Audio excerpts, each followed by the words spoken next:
welcome to day 3. 3 days in a row. Can't believe it. Maybe I'll actually make this. I think, what is that? 362 days to go. Okay. So today we're going to talk about some of my favorite movies, TV shows, stuff that I own on DVD. You see it? West Wing. I wasn't really big into following a TV show other than Friends at the time.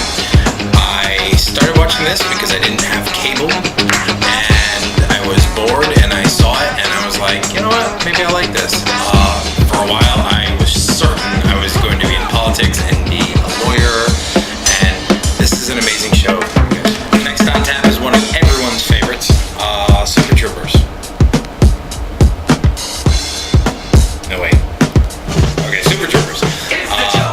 Hysterical movie. At what point does anyone not enjoy this movie?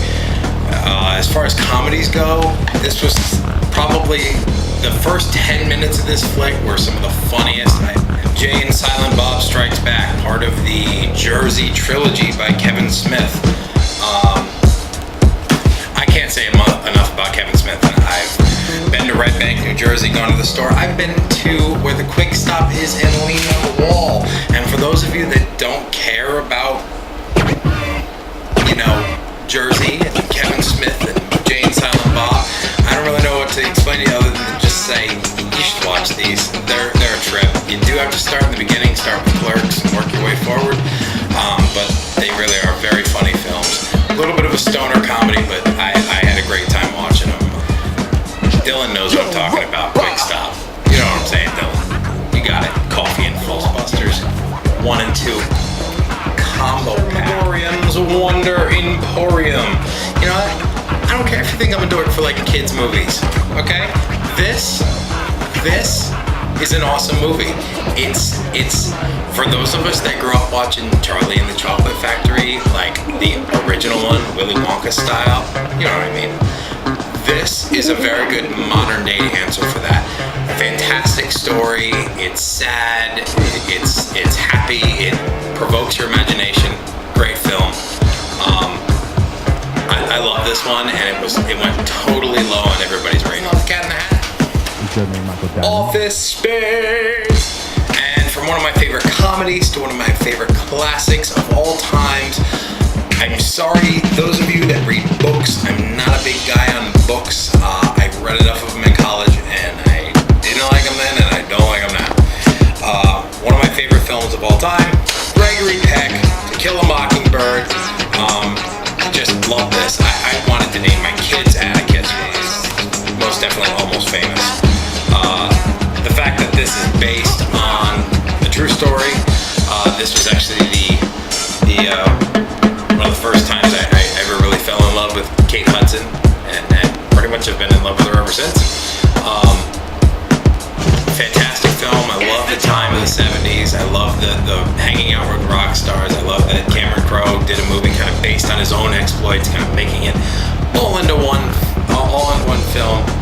And man, there's not enough to say about this movie. The scene on the bus when they start singing Tiny Dancer by Elton John. I wanted to name my kid Penny Lane. Come to think of it, that means I'm naming a kid Penny Lane and Atticus.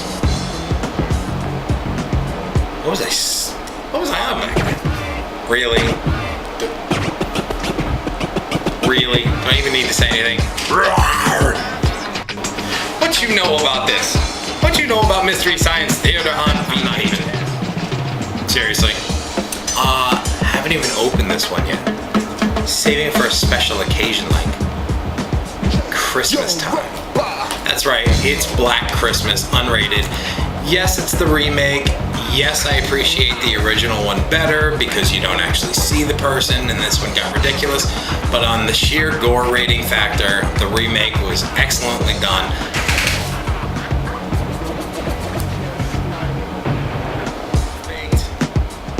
This is the first real time I ever really remember seeing David Chappelle. Even when this is on TV, I can't help myself. A clown? Does this amuse you?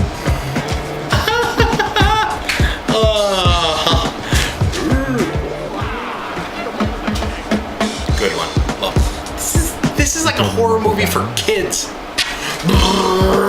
Ka-chinga, ka-chinga, ka-chinga. Like, I don't know if you can see it because it's got that weird cover on it.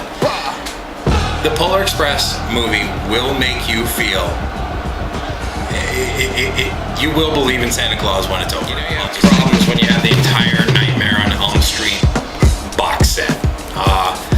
My best friend bought this for me many moons ago, and I've never parted with it ever since. Freddy, to me, is one of my most favorite horror movie icons. Not the scariest, and don't give me crap about how his movies suck now. Like, no.